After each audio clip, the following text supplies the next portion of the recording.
Friends, मैं हूं वकास और आप देखें लर्निंग फॉर हेल्प। आज मैं आप लोगों के लिए करंट पेपर लेकर आया हूं CS 601 यानी डाटा कम्युनिकेशन और CS 301 डाटा स्ट्रक्चर के। ठीक है, तो क्योंकि आपको पता है कि BU मोस्टली जो रैंडमली पेपर बनाती है, तो इसमें जो है ना पेपर बार बार रिपीट भी होते रहते हैं। जो सवाल होते हैं अक्सर रिपीट होते रहते हैं, तो इसलिए ये जो सवाल हैं ये आप लाजमी करना, क्योंकि इनमें से रिपीटेड क्वेश्चन आ जाते हैं पेपर में। क्योंकि मैं भी BU से कर चुका हूँ डिग्री, तो वाकई ही ऐसा ही होता है कि सवाल जो है रिपीटेड होते हैं। तो चलते हैं, आज जो पेपर आया है CS 601 का, पहले हम इसको करते हैं। अब इसमें जो MCQs थे वो कंसेप्चुअल थे मोस्टली, और लेकिन सब स्लाइड से पेपर आता है इसका। ठीक है, जब से ये कोर्स अपडेट हुआ है तो इसका जो पेपर आता है ना वो स्लाइड से ही आता है, और हैंड आउट करने का कोई फ़ायदा नहीं है, और ना ही पास्ट पेपर इसका CS 601 का। हाँ, जो आपको करंट मिल जाए या जो करंट क्विज़ेस किसी ने अटैम्प्ट किए हों तो आप वो देखें। ठीक है, मेरे भी इसमें YouTube चैनल पे करंट क्विज़ेस अटैम्प्ट किए हुए हैं लाइव, तो आप वो भी देख सकते हैं। अक्सर MCQs रिपीटेड होते हैं। इसमें जो पहला सवाल था वो ये था कि इनकोडिंग टेक्निक नाम लिखने थे हमने, स्टैंडर्ड इथरनेट 10 बेस 5 और 20 बेस T के। ठीक है, इनके इनकोडिंग टेक्निक के नाम लिखने थे। इसी तरह यू फ्रेम इन HDLC। अब HDLC आपको पता है high level data link control होता है। ठीक है, इसमें जो यू फ्रेम होता है उसकी फील्ड के नाम हमने लिखने थे। ठीक है जी। इसी तरह अगला जो सवाल है वो ARP के ऑपरेशन टाइप ऑफ एड्रेस बताने थे। ठीक है,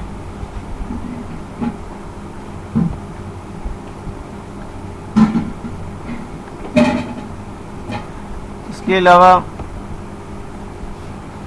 वो ये कि IEEE 802.1 इससे रिलेटेड भी एक क्वेश्चन था। ठीक है, तो ऊपर वो जो ARP होता है वो एड्रेस रेजोल्यूशन प्रोटोकॉल होता है। इसके हमने जो है ना एड्रेस के ऑपरेशन वगैरह बताने थे। इसी तरह अगला जो सवाल था IEEE जो स्टैंडर्ड है आपको पता है, सही है, तो 802.1 इससे भी रिलेटेड एक क्वेश्चन था। उसके बाद अगला जो है name of 5 field of Ethernet की 5 फील्ड के नाम आपने लिखने थे। उसके बाद हैमिंग डिस्टेंस से मोस्टली सवाल आता है, और मे भी आपका जो है ना एक न्यूमेरिकल भी आ सकता है इसमें हैमिंग डिस्टेंस में। ठीक है, और तकरीबन आता है इसके में जो है ना 2 एक न्यूमेरिकल तो लाजमी आते हैं, 2 या 3 न्यूमेरिकल इसके लाजमी आते हैं जो मैथमेटिकली क्वेश्चन करने होते हैं। इसी तरह हमने जो है ना मिनिमम हैमिंग डिस्टेंस फाइंड करना था। उसके बाद अगला जो सवाल था वो डाटा लिंक लेयर की 2 सब लेयर के नाम बताने थे। ठीक है जी। उसके बाद CDMA, इसमें से भी एक सवाल था। CDMA code division multiple access होता है, आपको पता है। अच्छा जी, ये तो CS 601 का पेपर था। अब इसमें जो है ना 2 पेपर मर्ज किए हुए हैं, तो एक ही में ये सारे सवाल नहीं थे, लेकिन आप ये इनको कर लेना क्योंकि मोस्टली रिपीटेड आते हैं। उसके बाद जो पेपर है वो है CS 301 यानी डाटा स्ट्रक्चर का। इसमें टोटल 50 क्वेश्चंस दिए गए थे। पास्ट पेपर में इसका कम आया था, लेकिन आया था।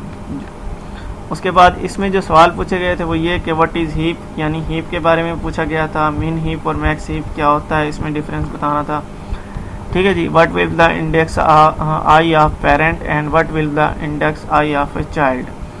इस तरह बाइनरी सर्च ट्री से भी एक सवाल था शॉर्ट, और इसमें MCQs भी इसी में से आई थी।